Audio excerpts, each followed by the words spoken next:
잡혔는데 이 세 사람의 관계가 또 오묘합니다. 그 여자 하나가 와서 왕에게 이제 부탁을 하죠. 제발 좀 살려달라고 목숨을 구걸합니다.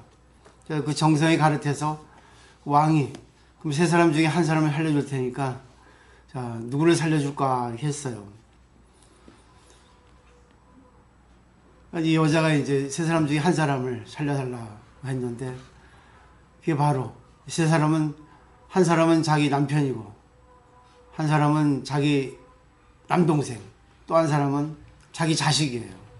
그러니까 세 사람이 작당을 하고 도둑질 했는데 어떻게 뭐 재수 있는지 없는지 잡혀가지고 그런 경우에 이제 처해진 거죠. 근데 이 여자가 왕에게 이제 부탁한 그 한 사람은 누구냐면 바로 자기 그 남동생. 근데 그 이유를 물어봤더니 남편은 새로 얻으면 되고 자기 자식도 새로 낳으면 된다. 하지만 자기 남동생은 피를 나는 자식이고 다시는 얻을 수 없으니까 남동생을 이렇게 구해달라고 이렇게 부탁하니까 왕이 탐복을 했어요. 과연 네 말이 맞구나 해가지고 셋 중에 하나 남동생을 이제 살려줬죠. 어떻게 생각하세요? 과연 그게 큰 지혜일까 아닐까? 지영무살 맞을까 틀릴까요? 저는 그 얘기 들으면 사실 이 말이란 게 귀에 걸린 귀걸이고 사실 코에 걸린 코걸이거든요. 그 남편하고 자기 형제 자매는 많이 살았으니까 이제 갓 어린 내 자식이 그래도 더 살았으면 좋겠으니까 자식을 살려달라고 하면 그것도 맞는 말이고. 그렇죠. 네? 그러니까 말이라고 하는 건 그 사람의 주관일 뿐이고 옳다 그르다는 건 없거든요. 그 왕도 좀 바보 같은 게 그게 어떻게 맞는 말입니까? 저는 이슈는 맞지. 그냥 저는 그래요. 그거는 그 사람의 생각일 뿐이고 다 존귀한 존재인데 그 왕께서 원하시는 사람을 차라리 살려주시면 그걸 그대로 수순하게 따르겠습니다.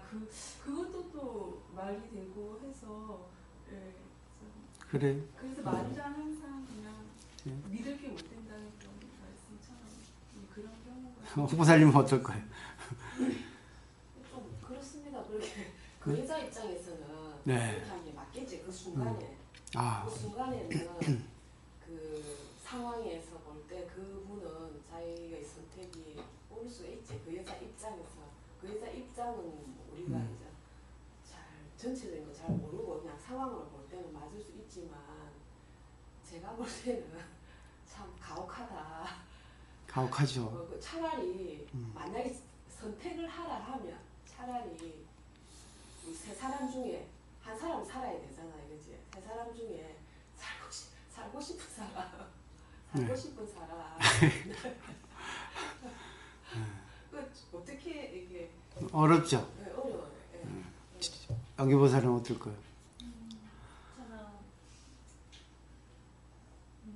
왕이 그 세 사람 중에 한 명을 살리는데 두 명을 죽일 거라 생각하고 여자가 그렇게 대답한 것 같거든요. 그렇지. 네, 다 살려줬으니까 문제가 되지 않습니까? 살려줘도 문제가 돼. 그러니까요. 그 왜? 네. 왜 문제가 돼? 그러면 남편은 왜 남편 새로 얻으면 된다 이렇게 심하게 생각하고 뭐 아들도 새로 낳으면 된다고 생각하니까 또 아들도 엄마에 대한 또 심하다고 생각하고 그러거든요. 그래서 저는 만약에 그 상황이었으면 내가 중간에 나겠다 그런 사람. 그것도 말도 안 되는 소리. 아니 그런 선택을 해야 되는 자기 자신이 더 괴롭잖아요. 그렇죠. 이건 뭐 만들어진 얘기겠죠. 옛날에 성현들이 어떤 곤란한 경지에 처했을 때, 근데 곤란한 경지도 어떻게 보면은 그 여자도 한패라고 생각되거든요. 아니 그 직접적인 한패는 아니지만 어떤 그런 상황이 됐으니까 또 그런 상황을 되게끔 만드는 것도 그 여자라고 또 생각해요. 만약에 그 도둑이 됐으면 그게 뭐 하루 이틀 했겠습니까?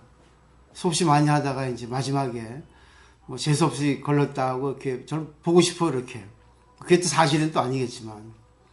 그러면 그렇게 됐을 때까지 그 여자가 과연 방관한 거 아닌가.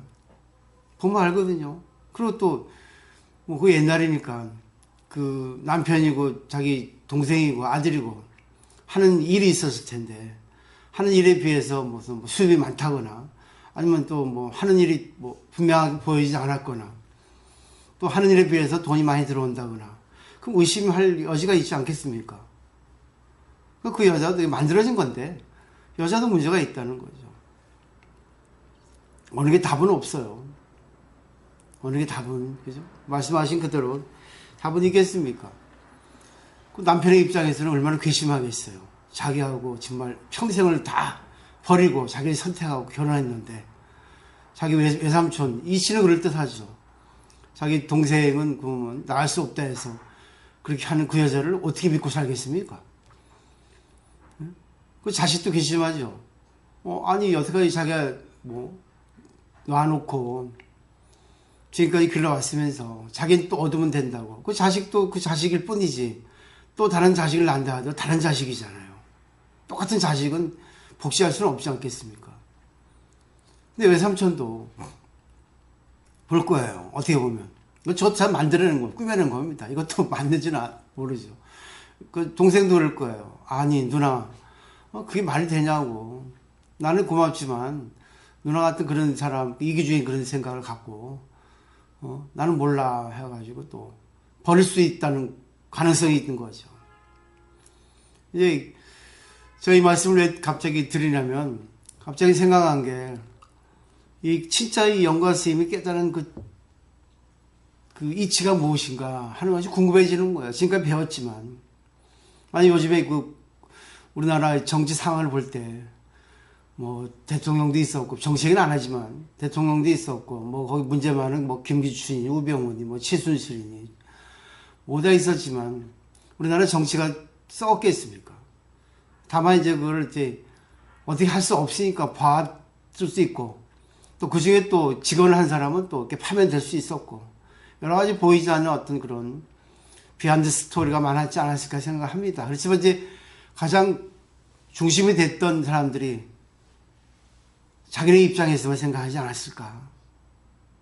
자기네 입장, 오직 자기네 입장, 그러니까 더 큰 국민의 입장이고 우리 나라의 입장을 생각했다면 이치라는 게 있잖아요. 이 세상은 이치라는 게 있거든요.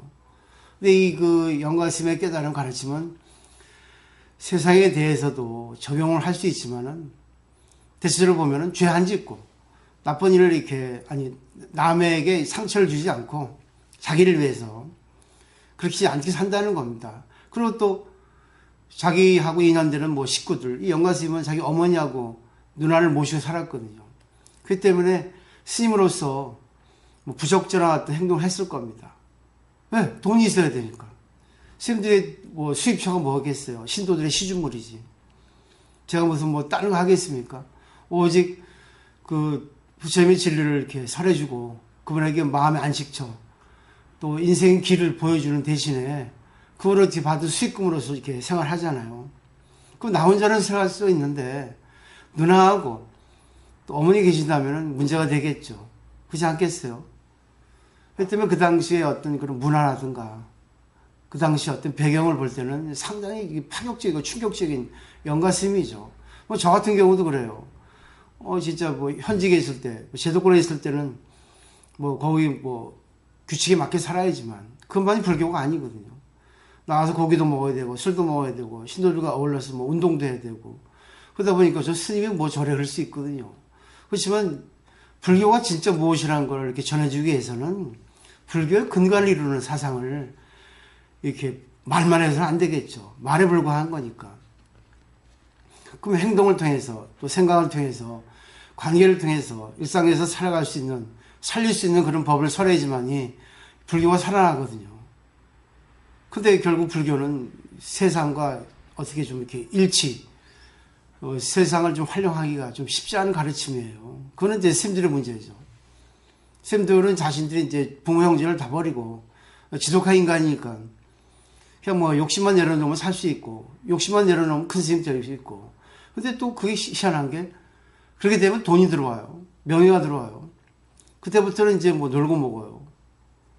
옛날 젊을 때는 수행을 많이 했지만 나이를 들수록 그 명성과 부를 가지고 편히 먹고 산다고요. 그 때문에 그 스님들 중에 대부분이 좀 이렇게 보이지 않는 어떤 좀 안 좋은 걸 행하는 많아요. 지금 정치 세트도 볼 때 그분들이 뭐 열심히 하지 않았겠습니까? 근데 마지막에 보세요. 이게 너무 쉬우니까 그런 일들이 그냥 저절로 해진 거 아닐까? 뭐 저도 그렇게 생각해요. 저도 뭐 젊을 때 열심히 수행했는데 지금 나이를 먹으니까 야, 세상 별거 아니다. 야, 좀 타협하고 살자. 아니 뭐 이것이 정말 불교는 아니지 않느냐. 중생을 위해서 또 불교를 갖다 포기하기 위해서는 뭐 조금 그런 거는 눈 감아도 되겠더라. 세상은 모든 건 다 할 수 있지 않겠습니까? 그죠? 그다음에 세상에는 이 법이라는 게 하지 말라는 건 없어요. 참 교묘합니다, 법에. 그러니까 법은 최소한의 규칙이죠. 그러니까 살인하지 말라는 말은 없잖아요. 살인하면은 어떤 경우에는 이렇게 양형을 준다. 이렇게 돼 있지. 도둑질 하지 말라는 건 없잖아요. 그죠? 뭐뭐에 처한다. 이렇게 돼 있지 않습니까? 그럼 결국 자기가 살인을 하고 싶으면 해도 된다는 얘기예요. 모순이죠. 살인을 해도 자기가 그 형을 받으려고 각오하면 해도 된다는 거예요. 그렇기 때문에 정치인들 중에 법을 전공한 사람들이 많이 있잖아요. 법이 그렇게 허점이 있으니까 그걸 이용해가지고 법에서 이렇게 도망가지 않습니까? 그래서 저는 그분들이 공부한 거는 결국 이 최고의 진리는 이 불교에 대해서 잘 몰랐다는 거죠. 결국 자기를 위해서 법을 활용했지 않습니까? 뭐 저 같으면 어떻게 할지 모르겠어요. 저 같으면 그럴 것 같습니다. 불교에서는 인연이라는 걸 참 소중히 생각해요. 또 우리 거사님이 오늘 또 인연이 되셔서 오셨다 하셨는데 그 말에 참, 저분은 참 불교를 공부하시는 분이구나 생각을 하고 참 감사하게 생각을 했죠.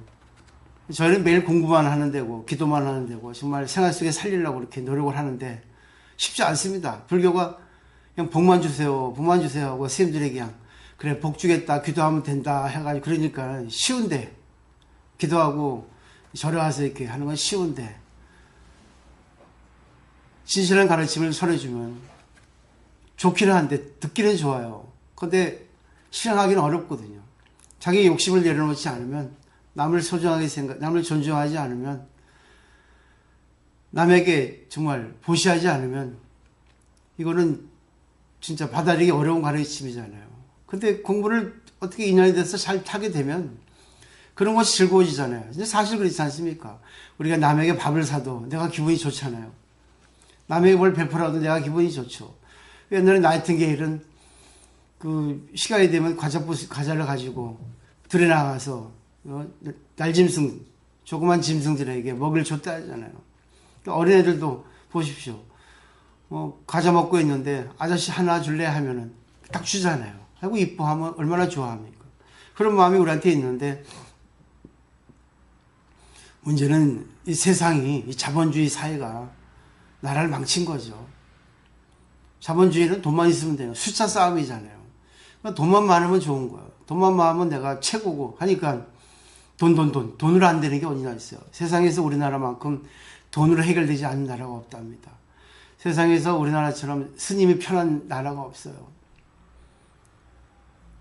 철저하게 관리만 하면 스님들은 그냥 그래요. 조금만 공부만 하고. 근데 그 정도 갖고는 기술적인 거지. 정말 깨달음이라고, 진심, 본심이라고 할 수 없겠죠. 그래서 영가 스님 지금까지 다 이렇게 말씀하셨지만, 그래도 최고의 진리라는 것도 이 사회의 법에 의해서 살려지는 거지, 최고의 법이라 해서 막 사는 건 아니거든요. 사람을 죽이고 막 살 수 있습니까? 자기가 도둑질하고 막 살 수 있겠어요? 거기에 맞는 제재를 받아야지.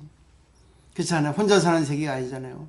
인연이란 말이 혼자 살 수 없다는 얘기거든요. 그리고 자기하고 전생부터 인연이 있으면 만난다는 뜻이거든요. 가장 가까운 사람이 부부, 또 자식, 부모, 직장 동료, 또 거래처, 주위의 어떤 무슨 동네 사람들 쭉 연결될 수 있죠.